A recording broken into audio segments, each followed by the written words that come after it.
Welcome to Sermons in the Park, a ministry exploring biblical truth from the Word of God, focusing on the truths that help us in our daily walk with Christ in every aspect of our lives. Now, here is your Reverend, Jamie McCaskill. Hello, brothers and sisters, and welcome back to an all-new Sermons in the Park.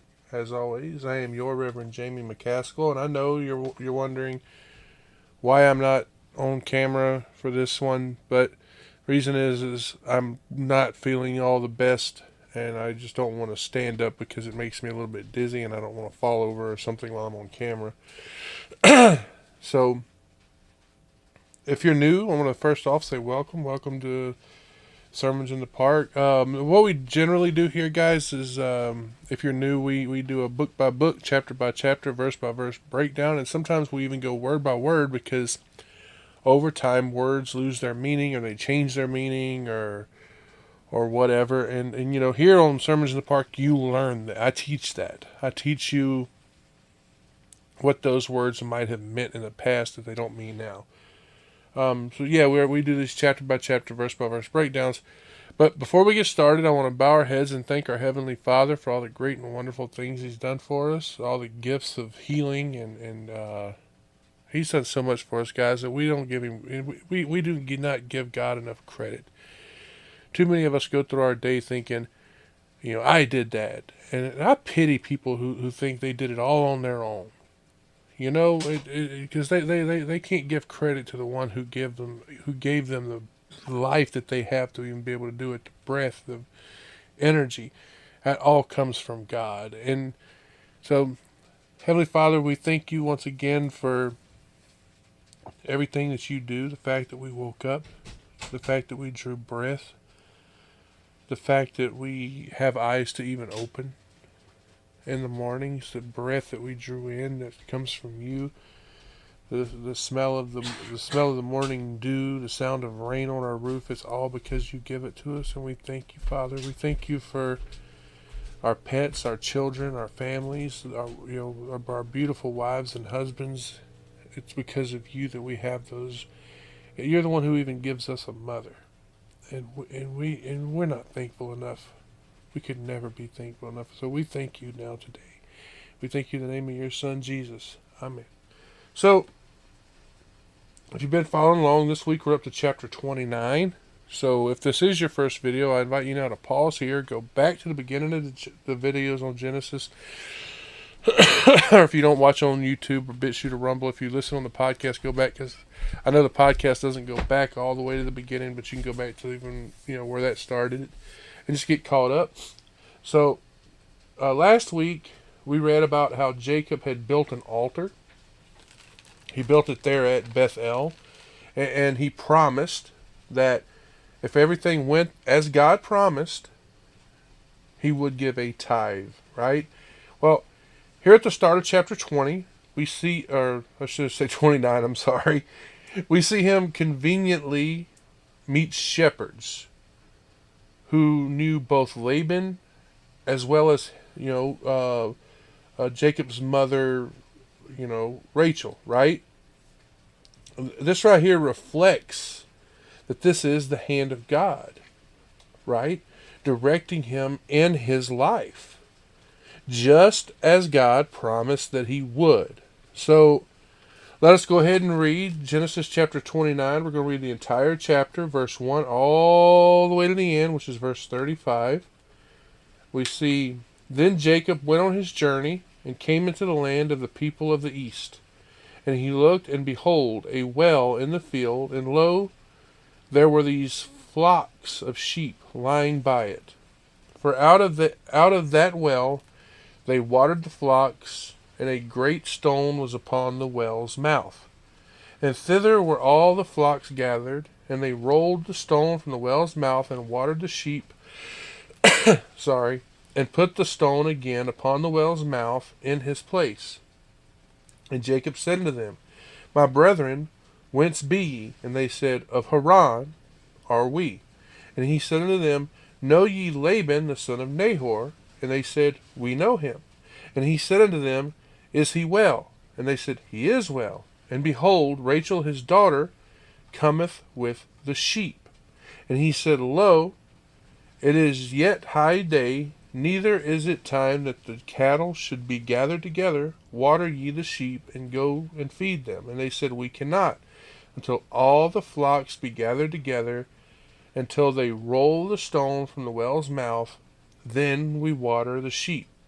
And while he yet spake with them, Rachel came with her father's sheep, for she kept them. And it came to pass, when Jacob saw Rachel, the daughter of Laban his mother's brother, and the sheep of Laban his mother's brother, then Jacob went near, and rolled the stone from the well's mouth, and watered the flock of Laban his mother's brother. And Jacob kissed Rachel, and lifted up his voice, and wept. And Jacob told Rachel that he was her father's brother, and that he was Rebekah's son. And she ran and told her father. And it came to pass, when Laban heard the tidings of Jacob his sister's son, that he ran to meet him, and embraced him, and kissed him, and brought him to his house. And he told Laban all these things. And Laban said unto him, Surely thou art my bone and my flesh. And he abode with him the space of a month. And Laban said unto Jacob, Because thou art my brother, shouldst thou therefore serve me for naught? Tell me, what shall thy wages be? And Laban had 2 daughters. The name of the elder was Leah, and the name of the younger was Rachel. Now you can say Leah or Leah. I've heard both ways. Anyway, Leah was tender-eyed, but Rachel was beautiful and well-favored. And Jacob loved Rachel, and said, I will serve thee 7 years for Rachel thy younger daughter. And Laban said, It is better that I give her to thee, than that I should give her to another man. Abide with me. And Jacob served 7 years for Rachel, and they seemed unto him but a few days, for the love he had for her. And Jacob said unto Laban, Give me my wife, for my days are fulfilled, that I may go in unto her. Excuse me, I'm going to cough. And Laban gathered together all the men of the place, and made a feast. And it came to pass in the evening, that he took Leah his daughter, and brought her to him, and he went in unto her. And Laban gave unto his daughter Leah Zilpah, his maid, for a handmaid. And it came to pass that in the morning, behold, it was Leah. And he said to Laban, What is this thou hast done unto me? Did not I serve with thee for Rachel? Wherefore hast thou beguiled me? And Laban said, It must not be so done in our country, to give the younger before the firstborn.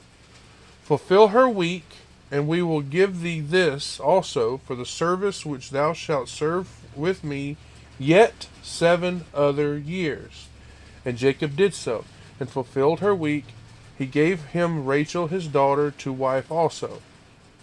And Laban gave to Rachel his daughter Bilhah his handmaid to be her maid. And he went in also into Rachel, and he loved also Rachel more than Leah, and served with him yet 7 other years. And when the Lord saw that Leah was hated, he opened her womb, but Rachel was barren. And Leah conceived and bare a son, and she called his name Reuben, for she said, Surely the Lord hath looked upon my affliction. Now therefore my husband will love me. And she conceived again, and bare a son, and said, Because the Lord hath heard I was hated, he hath therefore given me this son also. And she called his name Simeon. And she conceived again, and bare a son, and said, Now this time will my husband be joined unto me, because I have borne him 3 sons. Therefore was his name called Levi. And she conceived again, and bare a son, and said, Now will I praise the Lord. Therefore she called his name Judah, and left bearing. Alright, now what we usually do, guys, right, is we go back, we take that first verse that we read, and we read it again, and we start there, and we break down the whole chapter. So what's the first verse say? Sorry. Then Jacob went on his journey, and came into the land of the people of the east. Then Jacob went on his journey, right? So After Jacob made that vow that we read about last week, and he had advance notice that, hey, whatever he desired would be granted to him. So we read that he lifted up his feet, as we say in the South, and he went on his journey with joy in his heart, right? He knew he had the promise of God that he was with him, and that, God would take care of him, giving him, everything he needed. And he would return him back to the land of Canaan. So, of course, all of this, it made him happy, right? And if you look at the Jewish writings, you'll see that they say that he lifted up his legs and walked swiftly and eagerly. The verse says, and came into the land of the people of the east. Now, this would, of course, be Mesopotamia. Or, if you don't want to go that route, maybe it could have been Syria. Because why? They're both east of Canaan, right? Now, while we're talking about that, let's look at Isaiah chapter 9, verse 11.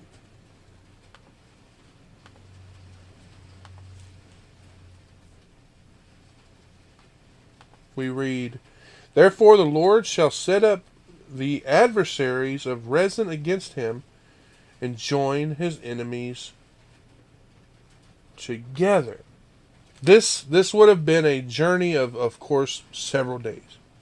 Now, in the next couple of verses, we read about this great stone. And this great stone, it says, covered a well. This was probably done because, hey, that well, it stored water, right? And that's precious there. The stone over it would have kept out the sun, so it wouldn't evaporate, rapidly anyway. And not to mention, over there's also sand that would blow down, and it would get in there. And people, they were using it, they were also probably were using it up too fast, making it easier for them to regulate it. So, let's go and look at verse 2 now. And he looked, and behold, a well in the field, and lo, there were 3 flocks of sheep laying by it. For out of that well they watered the flocks, and a great stone was upon the well's mouth. It says, and he looked, and behold, a well in the field. Now, this well was somewhere near Haran, right?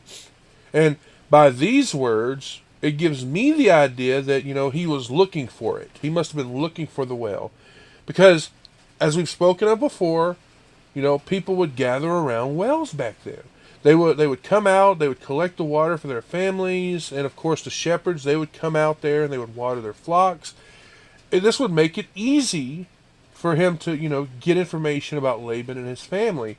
Kind of like, if you go down south, or I don't know, maybe in any small town, you'll see people visiting what they call the general store.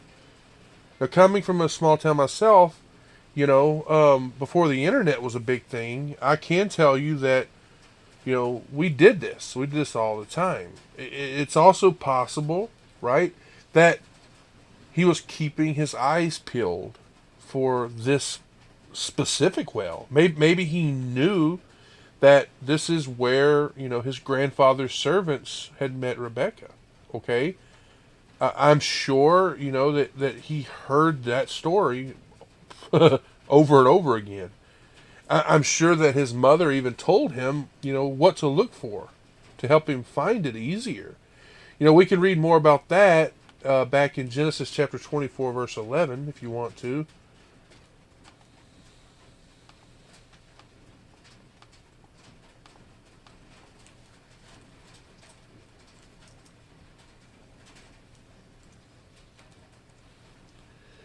And he made his camels to kneel down without the city by a well of water at the time of evening, even the time that women go out to draw water.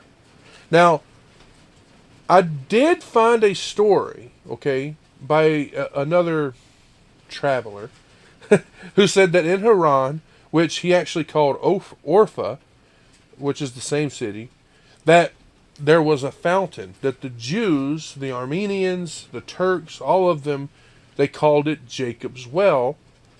And it was there that, they believe that he served Laban there.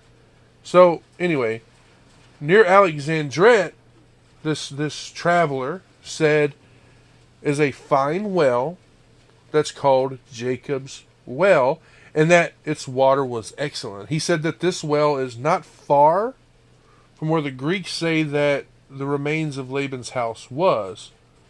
Isn't that cool?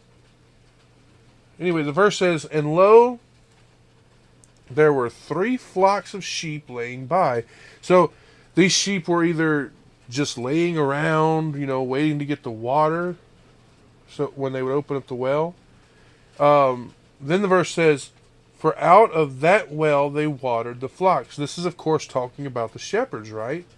The verse says, "And a great stone was upon the well's mouth." Now, this stone on the well, it had to be rolled away so that these shepherds could water their flocks. That's why, like we just discussed a little while ago, the sheep are laying there. They're just laying around. Like I said, this stone was there to keep the water from, evaporating or being wasted. A way of making sure that there's enough to go around. Like I also said, it also kept the water from, pure and clean, keeping it safe for human consumption. So let's look at verse 3. "And thither were all the flocks gathered, and they rolled the stone from the well's mouth, watered the sheep, and put the stone again upon the well's mouth in its place." Okay, read that again. "And thither were all the flocks gathered." So these are the flocks that we just mentioned. We're reminded of this here, so that they're of course all gathered there, right? And then we read, "And they rolled the stone from the well's mouth and watered the sheep." So this tells us that they would roll that stone away when they were ready to water the sheep, and we know that they had not done this, right? Why do we know this? Because, well, they're just laying around, aren't they? And then the verse says, "And put a stone upon the well's mouth in this place." This seems to be something that they did every time they watered the sheep. Like I told you earlier, in places like this where it's dry, it's barren, people would gather at wells. Wells, that they're a valuable commodity. We've said this over and over here as we've been going along. And sheep, just like everything else, will die without water. So we know that they would have been very careful to put that stone back so that they could keep that water clean, right? They want to make sure that the water's clean. Verse 4. "And Jacob said unto them, My brethren, whence be thee? And they said, Of Haran are we. And Jacob said unto them," he's speaking to those shepherds. I mean, sure, they're not mentioned as being the shepherds, but it is obvious that is who he's speaking to, right? I mean, who else could it be? The sheep, right? No, of course not. So it has to be the ones keeping the sheep, the shepherds. And he says to them, "My brethren, whence be thee?" He's being friendly with them, isn't he? He calls these strangers he calls them his brethren. And we all are, aren't we? And also, think of this. Jacob was also in the same occupation, wasn't he? See, one shepherd asking another one where they're from would, of course, lead into conversation. We need to remember that in evangelism. It's easier to start a conversation, by being friendly, speaking like that. Ask, "Hey, where are you from? Are you from here?" Things like that. Anyway, this is what Jacob wanted. He wanted to have conversation with them. He wanted to learn from them. And then we read what? It says, and they said unto him, Haran are we. This is what he wanted to hear. He was headed to Haran, wasn't he? That's where his parents told him to go. To Haran, to his uncle Laban's house. Continuing on, we're on verse 5. And he said unto them, Know ye Laban, the son of Nahor? And they said, We know him. Right? He asked them. He asked them right off the bat, Hey, do you know Laban, the son of Nahor? Genealogically speaking, when you use the word son, that just means a male descendant. So, just look at this verse here. It said, you see, Laban was actually the grandson of Nahor, wasn't he? Take a look with me at Genesis chapter 22. We're going to look at verses 20, 21, 22, 23.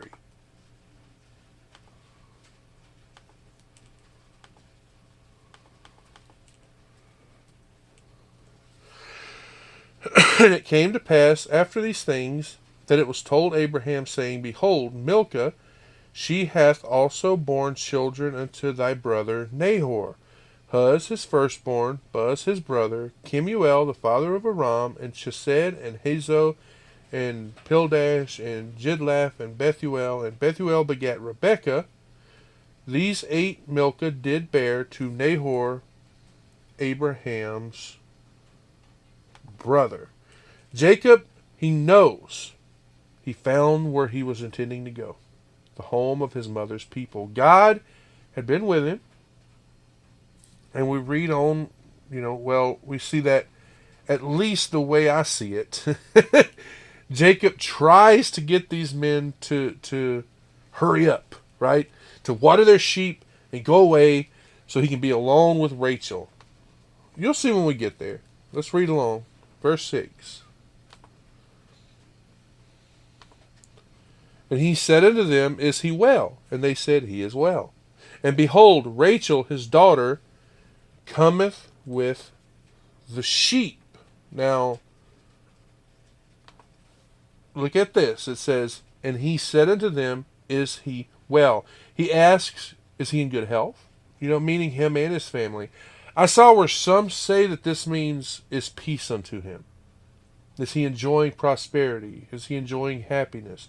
Because you see, the word used here was used in the Eastern nations, and still is, for all kinds of contentedness, okay?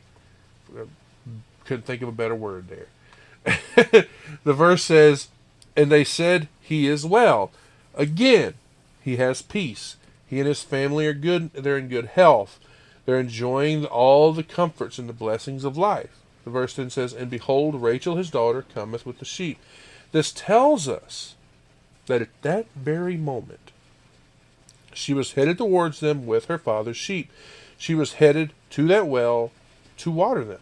Again, this shows us Rachel's humility, her diligence, her simplicity.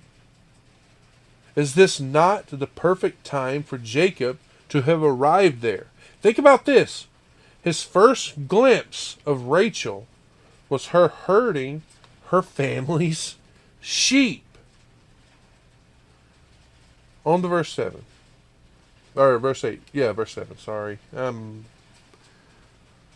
he said, Lo, it is yet high day, neither is it time for the cattle should be gathered together. Water ye the sheep, and go and feed them. You see that? It says, And he said, Lo, it is yet high day. So that means noon. So it's noon. The sun is at its highest around this time, especially in hot countries like that. The flocks, they used to be made to lie down in shady places and by still waters. We see an allusion of that in that famous psalm, don't we? Psalm chapter 23, verse 2. Let's take a look at it again, just for posterity here.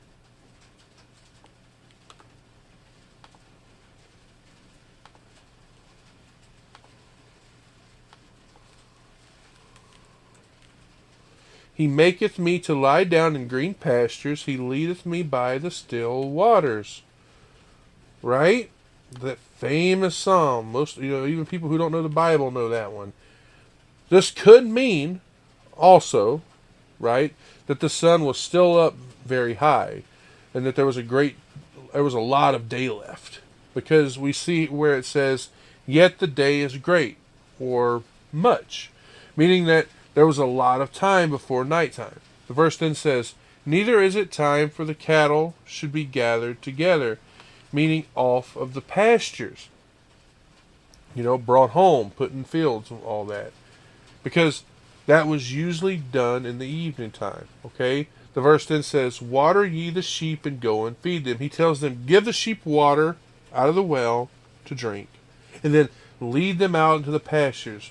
Let them feed until nighttime. Now, reading this, I know it seems like he did. Okay? But you see, he does not say this in an authoritative way. He doesn't. He's also not surly.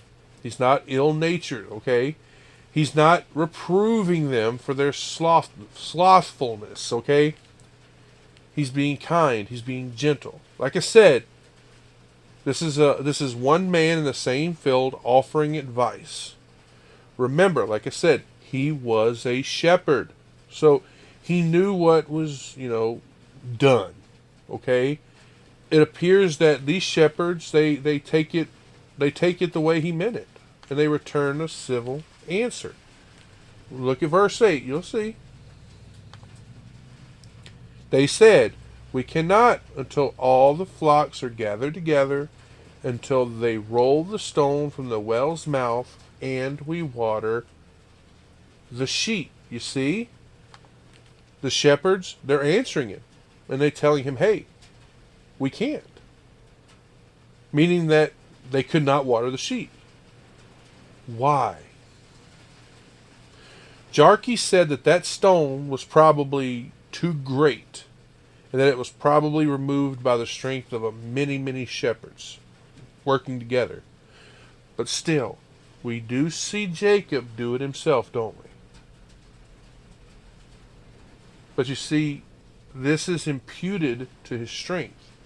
But still, maybe this was just a custom that they had, an agreement that they made that they would never remove it, Look what it says. Until all the flocks be gathered together. You see, this makes me think that if they removed that well, that stone from that well, it would have violated some law or maybe a custom. The verse says, until they roll the stone from the well's mouth. That word there, they. This would be the shepherds of all the flocks together. Only then can they water their sheep, but not until then. I think that this was at a specific time of the day. That they would all come together, they would roll that stone away, and then they would all water their sheep at the same time. And we know that this was what? Noon. We see that she would come out and they would water their sheep. Watering time, if you will, must have been later in the day. All right. Now let's go to verse 9. And while he yet spake with them, Rachel came with her father's sheep, for she kept them. While he yet spake with them. Now, as you know, there were a few languages spoken there in the Middle East at that time. Just like there are today. The language of Haran would have been Aramaic, of the what they call the Chaldee dialect. This would have been known to Abraham and his sons as well, because he was from Ur of the Chaldees. We have no idea how these patriarchs spoke with Canaanites or even Egyptians, right? We only assume that they were skilled in languages, knowing more than Hebrew and Aramaic, okay?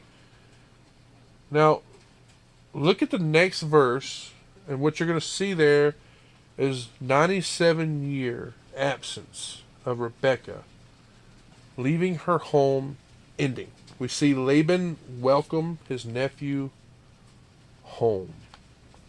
So, verse 10 now. And it came to pass, when Jacob saw Rachel, the daughter of Laban, his mother's brother, and the sheep of Laban, his mother's brother, Jacob went near and rolled the stone from the well's mouth and watered the flock of Laban, his mother's brother. It repeats that a lot, doesn't it? And it came to pass when Jacob saw Rachel, the daughter of Laban, his mother's brother. She was headed that way. She had her flock. She was taking them to the well. And I assume, okay, that looking at how the things play out here, that this was the flock that the shepherds were waiting on. And because look at the verse, it says, and the sheep of Laban, his mother's brother. What he does when Jacob does this, he does it out of respect for him and his. Because he nearly, he's nearly allied to him, right? So, what does he do? It says that Jacob went near, he rolled a stone from the well's mouth. Now, was this with the help of the other shepherds? I don't know. What was it with his own hands, his own strength? I don't know. We're never told, are we? But Jewish writers say that when he did this, it amazed the shepherds. He did it himself. And that it would have required some great strength. And they usually did, because, they usually did it as a team. In fact, when you look at the Targum of Jonathan, it says that he did it with one arm. Amen. Jarkey, he says he did it as easily as if he were to remove the lid off of a pot. The verse then says, and watered the flocks of Laban, his mother's brother. Again, like I said, he's doing this out of respect for him because they're related. Also, come on. Think about it, guys. He wanted to get Rachel's attention. Right? That's exactly why he did it. Verse 11. And Jacob kissed Rachel and lifted up his voice and wept. We start off with, and Jacob kissed Rachel. I want to make sure you understand that this right here was just a kiss out of courtesy. It was civility, okay? He would have first told her who he was, of course. That, hey, we're related, right? The verse says, and he lifted up his voice and he wept. He wept out of joy. God brought him right where he needed to be. Right when he needed to be there. And here was someone that he was related to. And let's face it, the woman he wanted to make his wife, okay? She was also the one that God had chosen for him. He was the gentleman of the hour, wasn't he? He rolled that stone. He watered the sheep. He even got to kiss her. He was happy. And he was so happy that we see him weep. Verse 12. And Jacob told Rachel that he was her that he was her father's brother, and that he was Rachel's son. And she ran and told her father. And Jacob told Rachel. I believe that this should have been translated more to had told. Because, he told her before he kissed her. Before he lifted up his voice and wept. This is even observed by Ebenezer, believe it or not. And then the verse says that he was her father's brother. Jacob was her father's nephew, right? This happens a lot in scriptures. We see it often quoted as brethren, okay? Like Lot is called Abraham's brother in Genesis 14:12. The verse says, and that he was Rebekah's son. Rebekah is her father's sister, her aunt, and I'm sure that she would know her name. I can guarantee it. Okay? The verse says, and she ran and told her father. She left the flocks there with Jacob, didn't she? Just like how Rebekah did. She ran home and she told her family. Take a look. Go look at Genesis 24:28.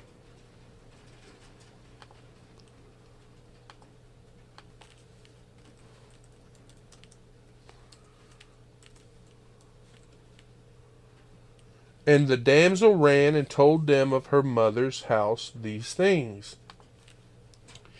Daughters, they did this kind of stuff. But here Rachel tells her father. it's believed by the Jewish writers that her mother had died long ago. Now again, let me clear the air that him saying that he was Laban's brother does not mean brother. Not like my brother Jason is my brother. Or like my sons are brothers. No. This just means... I'm sorry. Anyway, this just means they're related. He was Laban's nephew. This is the only account that we read of contact between Rebekah and her family since she left to go marry Isaac. The excitement here would have just been awesome. Let's go to verse 13. And it came to pass, when Laban heard the tidings of Jacob his sister's son, he ran to meet him, and embraced him, and kissed him, and brought him to his house, and he told Laban all these things. And it came to pass, when Laban heard the tidings of Jacob his sister's son, he heard the tidings of Jacob. He heard that there was a man at the well who's related to him. And of course, what he had done there, right? You know, him rolling away the stone and watering the flocks. Again, the Jewish writers make this report mostly about Jacob's great strength. The verse then says that he ran to meet him and embraced him and kissed him and brought him to his house. Now remember, last time we spoke of Laban, what did I tell you? I told you about how greedy he was. Well, when you look at Jarkey and other interpreters, okay, they say that this was done out of greed. That he expected that, hey, Jacob was bringing presents with him. Things like gold and pearls and jewelry and, other things like Abraham's servants had brought to give to him when, he came to get Rebekah. But I do not see why this could not have been done to offer a hearty and sincere and affectionate greeting. This is a relative, okay? So I think that this was done purely out of love, for lack of a better word. The verse says, and he told Laban all these things, meaning everything, about, how his parents had sent him there because of Esau, because, he had received the birthright and the blessing, how God had appeared to him at Luz. He certainly would have told him about the promise that God made, right? How providentially he had met with Rachel there at the well, and perhaps if he did not say it before, he would have told him how he wanted Rachel, as his wife. Think about it. They had a lot of catching up to do. And I'm sure that Laban was excited to hear from his sister. I bet he was anxious to meet her son. I really do. I think that personally that he showed his emotions. He ran out there to meet him, to hug him, to kiss him, to take him home with him, right? Okay, let's go look at verse 14. And Laban said unto him, surely thou art my bone and my flesh. And he abode with him the space of a month. Not a lot of talk here, okay? But I want you to look at how long we see him, staying with him. Because it says that he stayed with him for a month. When you look at the traditions of that time period, especially in that area, a stranger could live with you for 3 days. And on the 4th day, the stranger is supposed to give you his name. He's supposed to tell you why he's there. And after that, he could remain there if he worked for you in a way that you both agreed to. Okay? That's all I really got to say on that verse. So let's go to verse 15. And Laban said unto Jacob, because thou art my brother, shouldst thou therefore serve me for naught? Tell me, what shall thy wage be? Okay? We start off with, and Laban said unto Jacob, because thou art my brother. Again, this just means a relative. And we know that he means his nephew. He goes on, shouldst thou therefore serve me for naught? Since they're related, there was no reason he should expect him to serve for free. And since he was related, Laban should be nicer to him. He should treat him better than a stranger. He should give him a wage. And then the verse, what's the verse say? It says, tell me, what shall thy wage be? Should he pay him by the day? Should he pay him by the month? Should he even pay him by the year? He shows that he's willing to give him anything that was just and reasonable, right? This is very well spoken. It was, but this, that he gives Jacob a fair opportunity to open his mind more freely to him, to tell him, hey, why you came. Then the verse says, it reads, the way that the verse reads, it makes me think that Jacob had been working there already, that he had already been helping Laban. And Laban realizes, hey, he can't work here forever and not get paid, right? So he asked Jacob, what would you like as a wage? Okay? Keeping that in mind, let's go to verse 16. And Laban had 2 daughters. The name of the elder was Leah, or however you want to say it. And I'm sorry if I'm getting it wrong and someone's listening who knows the proper pronunciation. Anyway, and the name of the younger was Rachel. So we read about his 2 daughters here. We read about Leah and Rachel. If you know this story at all, you already know that both of them married Jacob at Haran. And it is them and their handmaids, Bilhah and Zilpah, that become the mothers of the 12 tribes of Israel.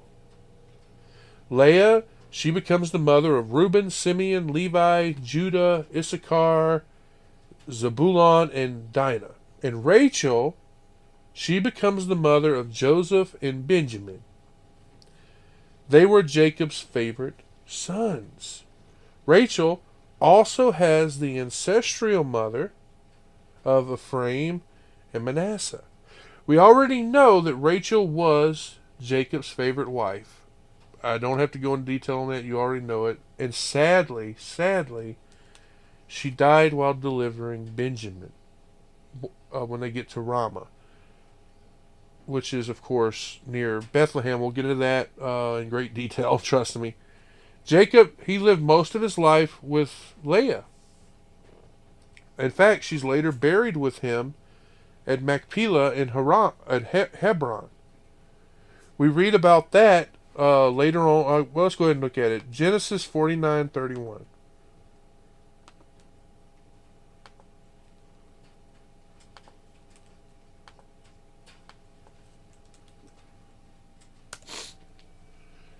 There they buried Abraham and Sarah his wife.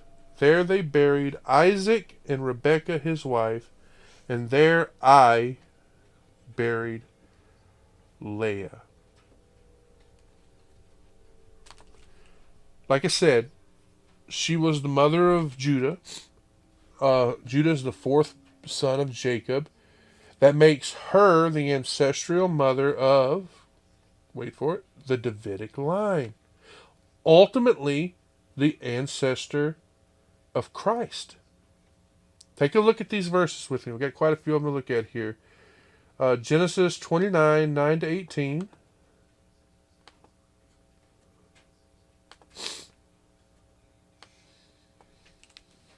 Quite a few verses, I know. And while he yet spake with them, Rachel came with her father's sheep, and she kept them. And it came to pass, when Jacob saw Sarah, the daughter of Laban, his mother's brother, and the sheep of Laban, his mother's brother, that Jacob went near rolled the stone from the well's mouth, watered the flocks of Laban his mother's brother. Jacob kissed Rebekah, lifted up his voice, and wept. And Jacob told Rachel that he was her father's brother, and that Rebekah's son, and she ran and told her father. And it came to pass, when Laban heard the tidings of Jacob his sister's son, he ran to meet him, embraced him, kissed him, brought him to his house. He told Laban all these things. Laban said to him, Surely thou art my bone and my flesh. And he abode with him the space of a month. And Laban said unto Jacob, Because thou art my brother, shouldst thou therefore serve me for naught? Tell me, what shall thy wages be? Laban had 2 daughters, right? Leah, and the other was Rachel. Leah was tender-eyed. Rachel was beautiful and well-favored. Jacob loved Rachel and said, I will serve thee 7 years for Rachel, thy younger daughter, right? So, as I said, pretty obvious, she's his favorite. So, let's look at verses 31 to 35.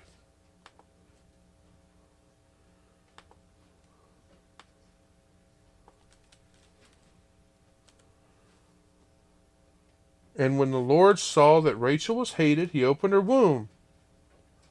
But Rachel was barren, and Leah conceived and bare a son, and she called his name Reuben. For she said, Surely the Lord hath looked upon my affliction. Now therefore my husband will love me. And she conceived again and bare a son, and said, Because the Lord hath heard I was hated, he hath therefore given me this son also. And she called him Simeon. And she conceived again and bare a son, and said, Now this time my husband will be joined unto me, because I have borne him 3 sons. Therefore his name was Levi. And she conceived again and bare a son, and she said, Now will I praise the Lord. Therefore she called his name Judah, and left bearing. Now let's go on to chapter 30. I know this one, we'll be covering this one, of course, next week, but we're going to look at verses 22 to 24.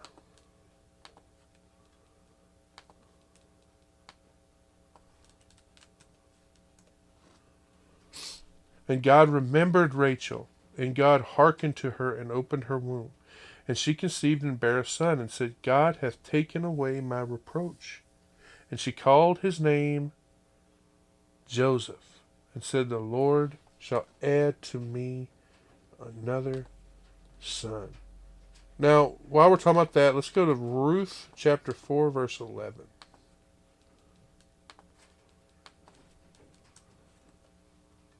And all the people that were in the gate of the elder son said, We are witnesses. The Lord make the woman that is come into thine house like Rachel and like Leah, which two did build the house of Israel. And do thou worthily in Ephrath, and be famous in Bethlehem.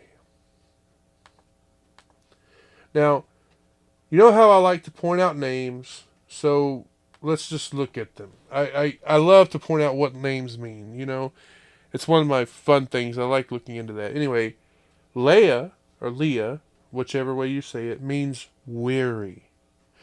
Rachel means a female sheep. So, I thought that was pretty cool. Anyway, verse 17. Leah was tender-eyed, but Rachel was beautiful and well favored. Now, I did a lot of research on this phrase, tender-eyed. And I read a lot. And out of everything that I read, I'm going to give you my best guess. I believe that it probably means that she had a pale color to her. She wasn't dark, okay? Or I should say her eyes were pale. Her eyes, they weren't dark. They were sparkling, I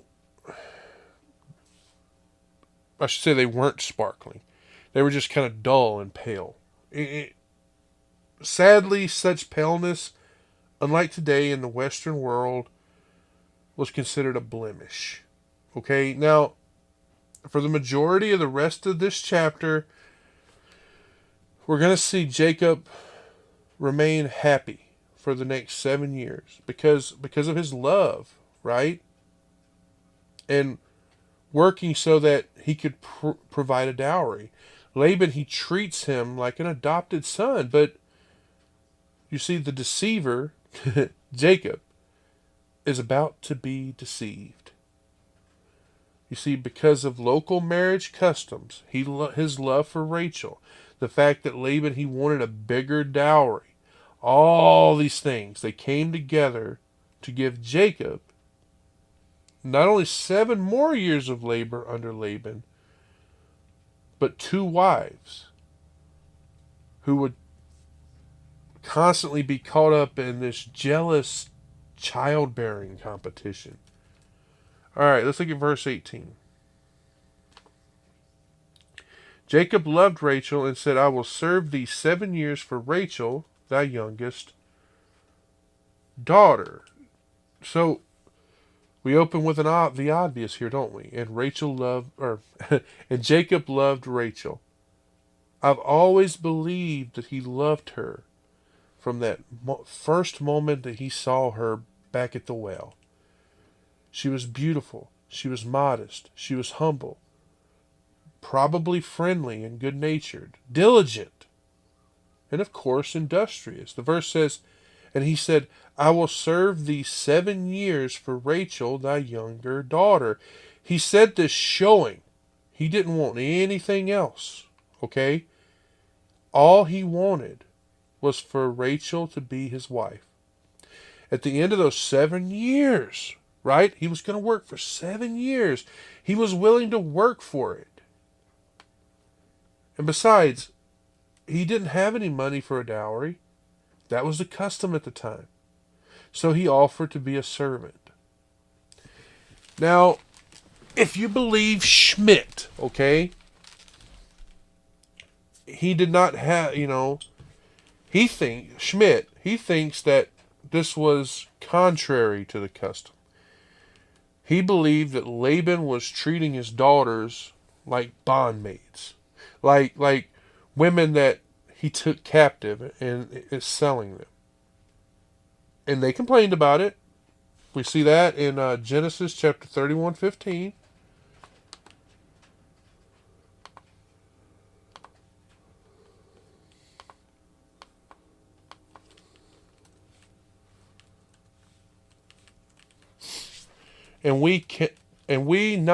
Are we not counted of him strangers? For he hath sold us, and hath quite devoured also our money. Anyway, Jacob, he found what he was looking for. A beautiful girl. She won his heart.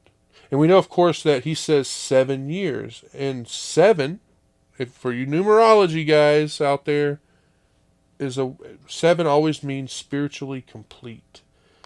Going on to verse 19. And Laban said, It is better that I give her to thee than that I should give her to another man. Abide with me. Right?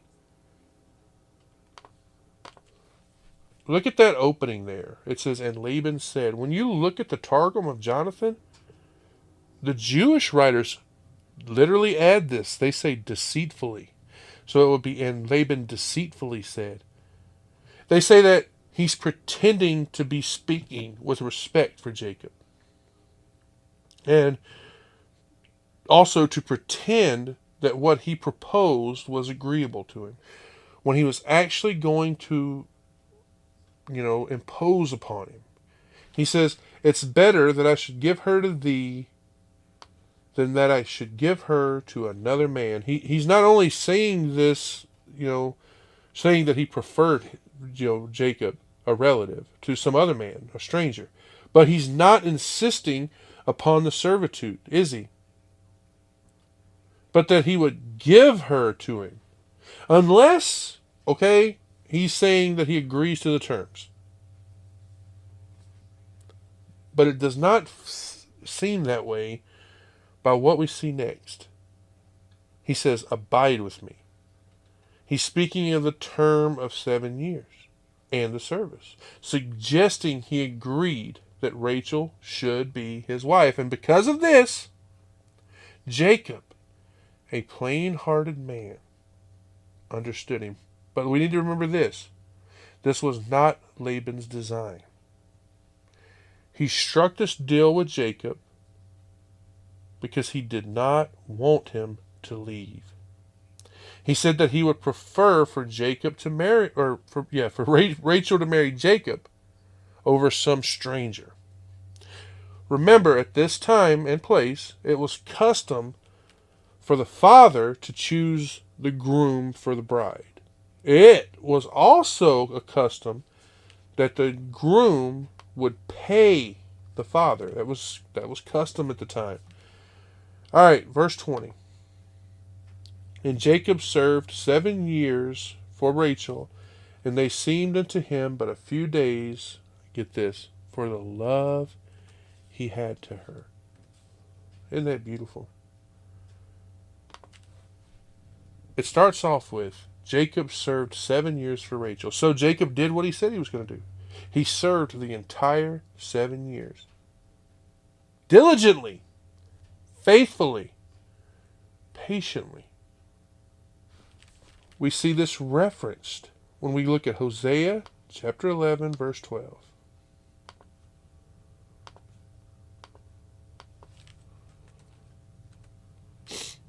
Ephraim compasseth me about with lies, and the house of Israel with deceit. But Judah yet ruleth with God, and is faithful with the saints. Then we see, right? And they seemed unto him but a few days, for the love he had to her. If you've ever been in love, you know exactly what this verse is saying. Because to someone who is in love, time flies by. You're enjoying that time you're spending with the person you love. So time just flies by. This verse is saying that Jacob did not care how long it took. He endured it. To him, 7 years just flew right by. It was nothing compared to the time that he would get with the woman that he loved. And not to mention, guys, he's living on the farm with her. He sees her every day. He got to speak to her every day. And that I imagine that just helped that time just go by. This shows that the love that he had for her was pure and constant. Verse 21.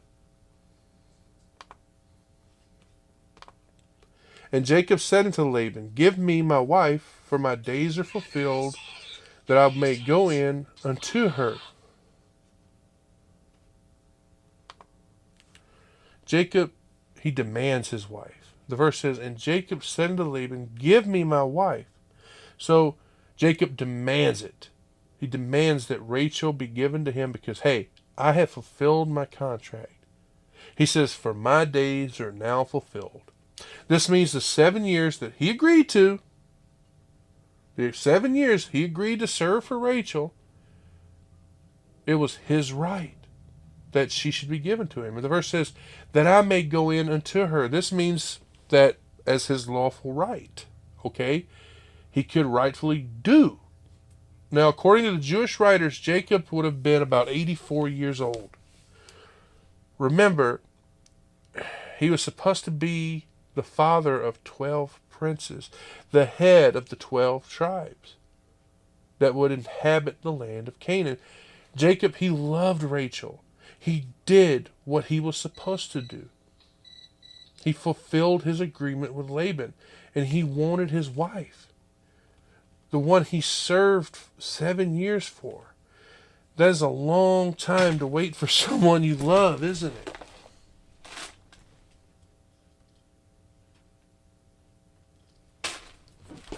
All right. Go to verse 22. And Laban gathered together all the men of the place and made a feast. Sorry, that was my phone, guys. I was trying to see who that was. And it says, And Laban gathered together all the men of the place, meaning all the men of the city of Haran, But this most likely would have been just the chief the chief people, the principals. This was normal. It was a way of making a marriage public, making a spectacle out of it, making it authentic, if you will. The verse then says, and made a feast. The Septuagint literally makes it say a marriage feast. I want you to take a look with me. Matthew chapter 22, verse 2. The kingdom of heaven is like unto a certain king which made a marriage for his son. This was very normal. Like I said, you would do this as a way of just showing your joy. Think about it. Still today, people will throw parties for a wedding, don't they? There are some that go all crazy with it, right? So that's essentially what this was. It just was them throwing a party. So anyway, let's go on to verse 23 here. And it came to pass in the evening he took Leah his daughter and brought her to him, and he went in unto her. This may seem odd to you and me today.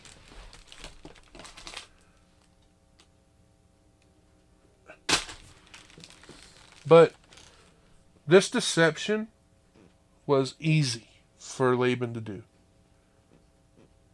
Because back then, the brides were veiled.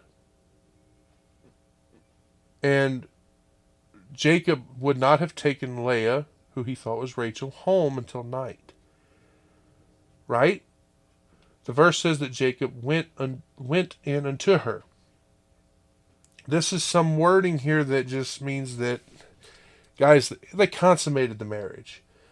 So we see Jacob, whose name means trickster, being tricked. What you reap is what you sow. His bride here was not Rachel, it was Leah. And of course, Jacob, he wasn't aware of it, was he? Let's move on, verse 24 now. And Laban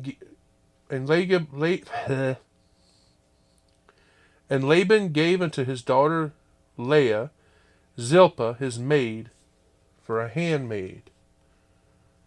Alright, so I don't have a lot to say about this one, but it says, and Laban gave unto his daughter Leah Zilpah his maid for a handmaid, right?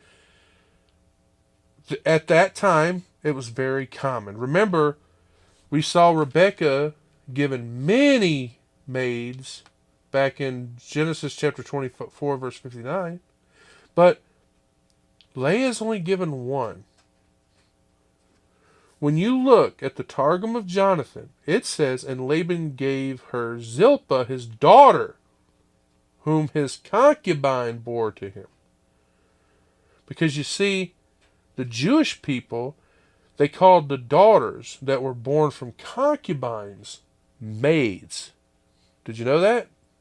Neither did I until I started researching. Anyway, so we read that the servant girl Zilpah here was given to Leah as a wedding gift. So let's continue on, verse 25. And it came to pass that in the morning, behold, it was Leah. And he said to Laban, what is this thou hast done unto me? Did not I serve with thee for Rachel? Therefore then hast thou beguiled me. Verse 25 says that, right? It says, and it came to pass that in the morning, behold, it was Leah. So in the morning, right? They're laying there sleeping. They're in the bed. Sun comes up. Creeps into his tent, right? Wakes him up. He looks over and he sees that it's Leah in his bed. Her veil is off. He could see her tender eyes. He knew he had been betrayed. Now you might ask this. You might go, but what about her voice, right? My guess is that I have several guesses here, but maybe their voices were similar. But also, Who's to say that they even spoke at all? All he knew was that she wasn't found out. All we know, I should say, is that he didn't see who it was until in the morning. But guys, we cannot excuse her for the sin that we see here, can we? We have adultery. We have incest. I mean, yeah, there are a lot of things we can say in her favor. And I'm not saying we can't. She was an obedient girl to her father. She was the eldest daughter. It was kind of a rule back then that the eldest daughter had to be married first. She's also the mother of the promised seed that God had promised to Abraham. It was also through Jacob, right? The verse goes on to say, and he said unto Laban. So he woke up in the morning, he sees her there. He went out to make sure that he would meet Laban, and he wanted to do it early, I'm sure. And we see him ask, what is this that thou hast done unto me? Asking why he did this, why he tricked him. He did just discover that there's this woman in his bed that, as far as he's concerned, is not his wife. In the bed where his wife is supposed to be. Or maybe he asks him, why hast thou done this to me? Because I'm sure he wanted to know, right? Maybe he asked what he done to cause it, to make him do this to him. Because, think about it. Jacob knew what was done, just not the reason. This was a sin against God, an injury unto him. He asks, did I not serve thee for Rachel? Jacob had served this man for 7 years. That was the agreement they made. He's asking him, was this not the covenant that I made with you, that I would marry Rachel at the end of these 7 years? So Jacob asks him, wherefore then hast thou beguiled me? He's talking about how he was given Leah instead of Rachel. You see, there's no way that any of us can justify what Laban did here. I mean, we can see that this is a retaliation on Jacob, because remember, Jacob had beguiled his father. He pretended to be Esau. And here we see his own father-in-law deceiving him, giving him Leah, whose eyes are described as tender. Could they have been dim? Could they have been dull, filmy? Was she cross-eyed? We'll never know this. Either way, this is not Rachel. This is not the woman he's in love with. This is not the one that he considered beautiful. See, Leah had been wearing a veil. Then she went into the dark tent. There also would have been a lot of drinking at the wedding. So it's very possible that they were drunk. Neither of them knew what was going on. It's very easy for Laban to just give him the wrong daughter. Okay, Jacob rightfully felt that he was done wrong.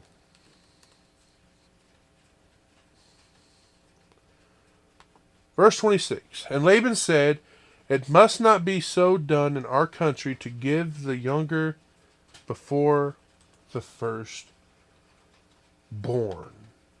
And Laban said, it must not be done so done in our country, our place, our city.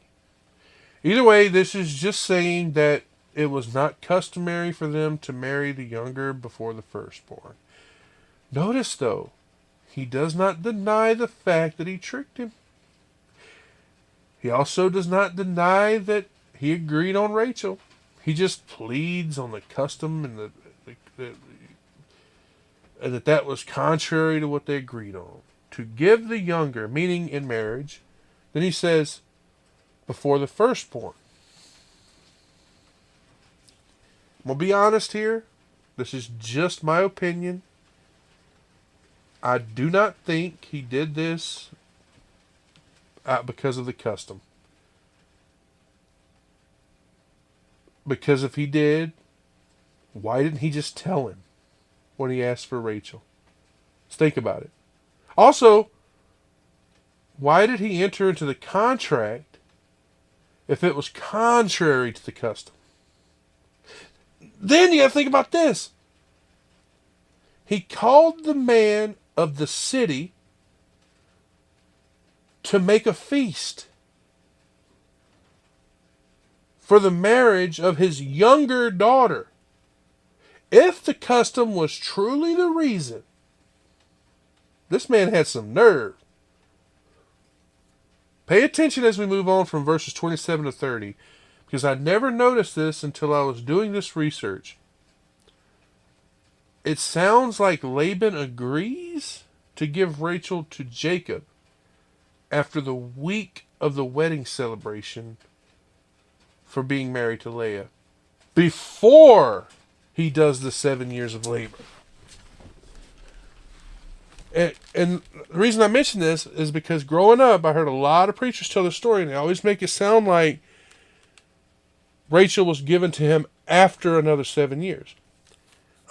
Just pay attention as we read on, and if you're watching this on YouTube or wherever, just let me know what you think.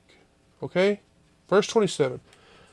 Fulfill her week, and we will give thee this also for the service which thou shalt serve with me yet 7 other years. Do you see? It says, fulfill her week, and we will give thee this also. It's saying that Jacob had to complete the week of celebration for the wedding, right, to Leah. We talked about this with Samson, but I want you to look at it again with me. Judges chapter 14, verse 12.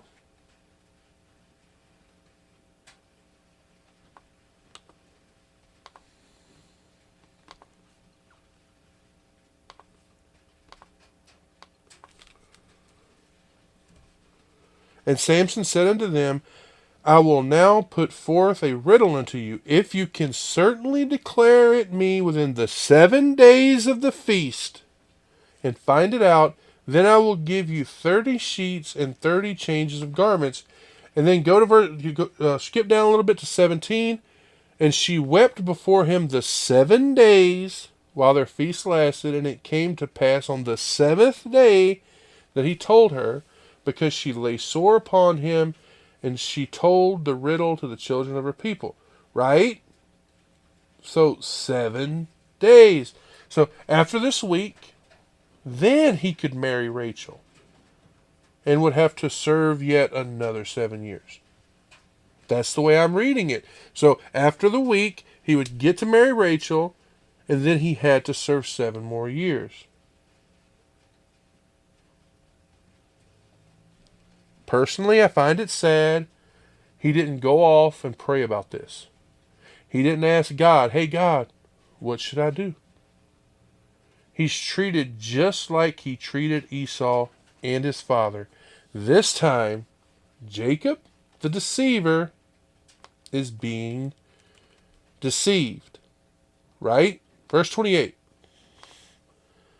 And Jacob did so and fulfilled her week, and he gave him Rachel, his daughter, to wife. You see that? Look what he promises him. Rachel, his daughter, to wife.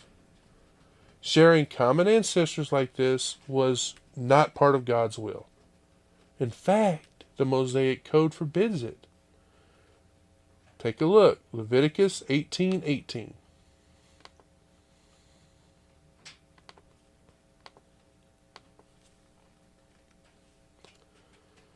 Neither shalt thou take a wife to her sister to vex her, to uncover her nakedness, beside the other in her lifetime.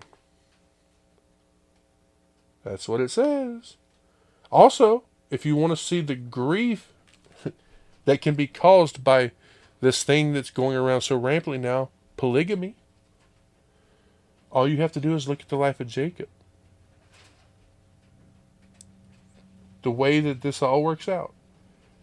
Anyway, this week mentioned here, this wedding week, was another custom. The groom would take his wife away for 7 days, and then they would come home. They would return. It was called a honeymoon. Well, we call it a honeymoon. There are many who see symbolism here. They believe that the 7 days represent the 7 years that the Christians will spend in heaven before he comes back to earth to, reign for the 1,000 years.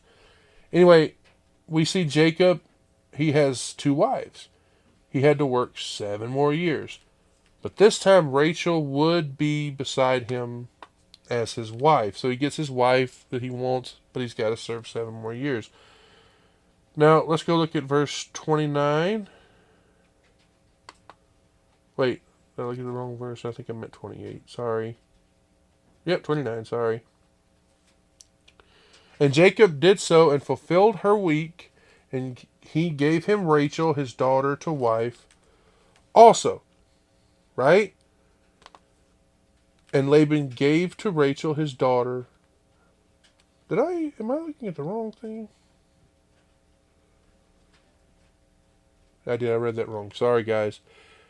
And Laban gave to Rachel his daughter Bilhah his handmaid to be her maid. And we just discussed this a little bit ago. And Laban gave to Rachel his daughter Bilhah his handmaid to be her maid. Look how he gave a handmaid to Leah. He gave Rachel one, didn't he? And he gave one to Leah. The Targum of Jonathan says that this was another daughter of Laban by a concubine, just like the first one. Their family was one of affluence. We see the father, he gives both daughters a handmaid as a wedding gift. Okay, so on to verse 30. And he went in also unto Rachel, and he loved also Rachel more than Leah, and served with him yet 7 other years. He loved also Rachel more than Leah. Let's remember, his parents made the same mistake. His parents, they played favorites. And it's this right here that put Jacob in the position that he now found himself in. So let's look. Look at what we have so far. Here Jacob is with 2 wives, which is bigamy, right? This was also practiced by the descendants of Cain. But Jacob is also married to 2 sisters, which, as we discussed, later becomes forbidden by the law of Moses. But he also reaps the many years of agony. Rachel was the wife that he chose at the beginning. Leah was his wife. Not by choice. Yes, it was circumstances that were beyond his control. But he still was her husband in every way. And look at what happens. Just look at the next verse. Let's go on, guys. Verse 31. And when the Lord saw that Rachel was hated, he opened her womb. But Rachel was barren. So, because of what Jacob did, we see that God steps in. It says Leah was hated, Rachel was barren. What a contrast, right? The beloved wife is barren, she has no kids. And the one that he rejects, she does. When Jacob demoted Leah, God stepped in. Later, we see Leah praying about Jacob's rejection. She was troubled because of it. And we see that in what she names her 4 sons. We'll get into their names here in a little bit. But let's look at verse 32. And Leah conceived and bare a son, and she called his name Reuben. For she said, Surely the Lord hath looked upon my affliction. Now therefore my husband will love me. And Leah conceived and bare a son, and she called his name Reuben. Look at the name Reuben. Do you know what Reuben means? It means see the sun. Doesn't that make it seem like she's crying out to her, to her husband and her friends to look at my son? Like she's hoping and imagining that he might be the famous son, the promised seed, if you will, the Messiah that's going to spring from the line of Abraham and Jacob. But of course, if she honestly thought that, I should say, she was mistaken, because sadly, this son here, he's unstable. He did not excel. So maybe she meant it like God has provided a son. That's what Hilarious believed. And that seems to better fit it, considering what we see next. For she said, surely the Lord hath looked on my affliction. She'd been deceived by her father. Her husband didn't love her. Well, at least not as much as he did her sister. And she probably felt slighted by her, right? She says, now therefore my husband will love me more than he had so far. Or maybe as equally as he does her. Now that she bore a son, this honestly makes me think that poor Leah, she loved Jacob just as much as Rachel did. And after giving birth to this son, she was hoping, praying that it would bring her and her husband closer together. God took pity on Leah. He blessed her with a child. If you've been following me for a while, you know that to women at that time, okay, if you did not have a child, it was believed you were cursed. And the name Reuben means behold a son.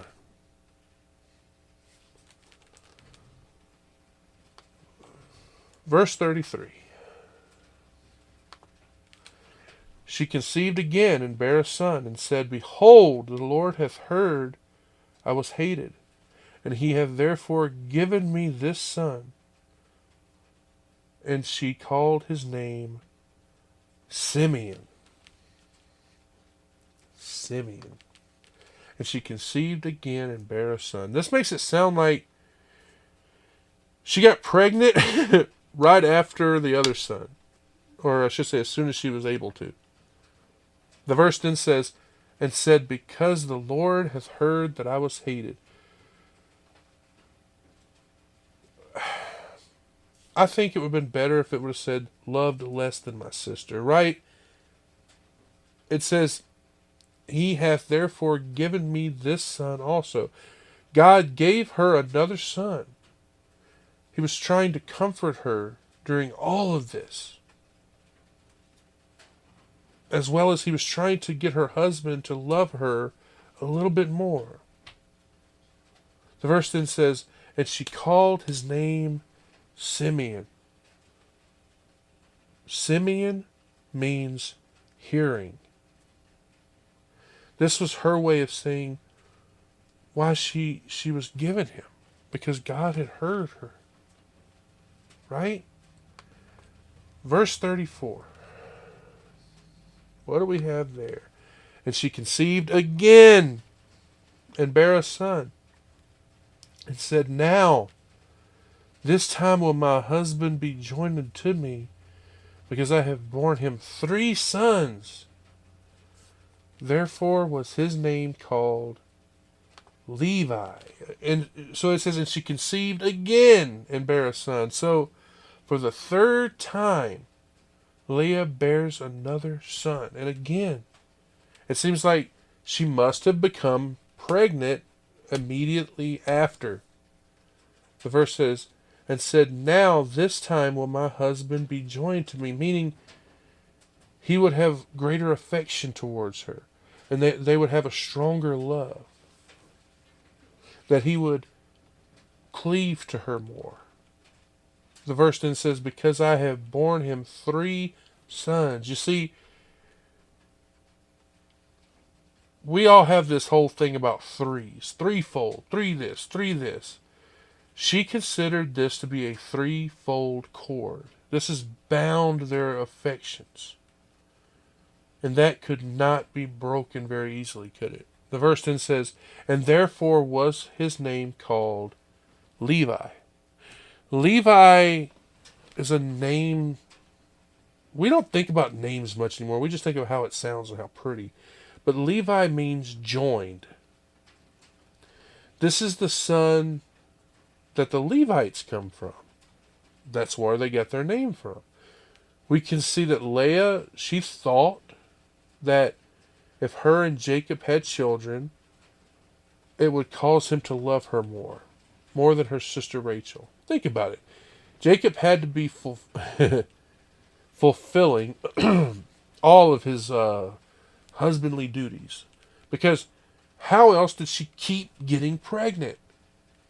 So it's obvious he didn't hate her, okay? He just didn't love her as much as he did Rachel. Just look at the last 2 children's name. Simeon is hearing and Levi is joining. So here we are at the last verse of the chapter, the last verse for today. And we see, and she conceived again and bare a son, and she said, now will I praise the Lord. Therefore she called his name Judah, and left bearing. Okay, last we see, and she conceived again and bare a son. Whew! Son number 4. A son whose name and tribe that the Messiah comes from. The verse says, and she said, now will I praise the Lord. She had been doing that already, hadn't she? She praised him for looking on her during her affliction, for hearing her cries, for giving her one son after the other. But now we see her praise him more than before, because she had a fresh instance of goodness towards her. When you look at the Targum of Jonathan, we actually see a reason. It says, because from this my son shall come forth kings, and from him shall come forth David the king, who shall praise the Lord. But I want to ask you this. Why isn't it possible that she would know that the Messiah would come from him? It would heighten her joy, her praise, right? The verse goes on to say, and therefore she called his name Judah. Judah means praise. We see more made of that name when we look at Genesis chapter 49, verse 8.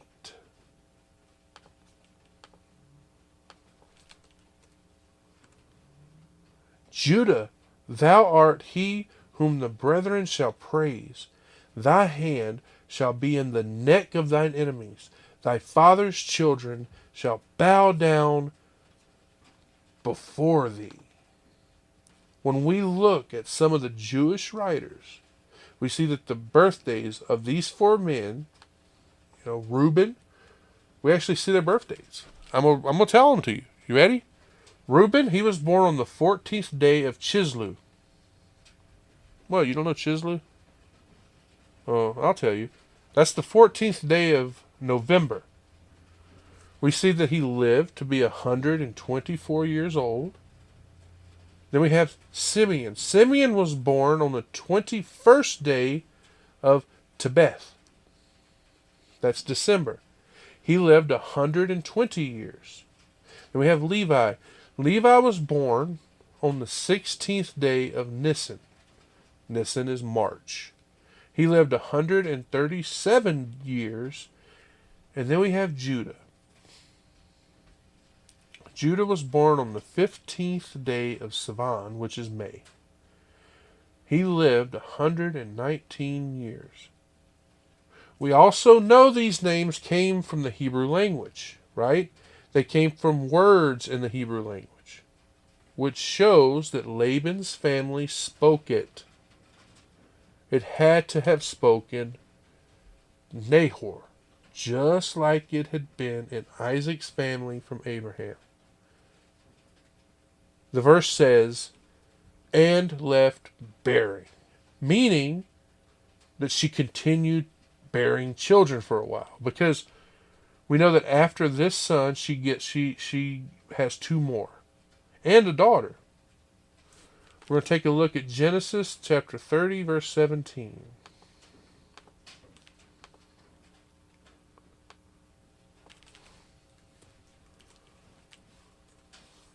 And God hearkened unto Leah, and she conceived and bare Jacob the fifth son.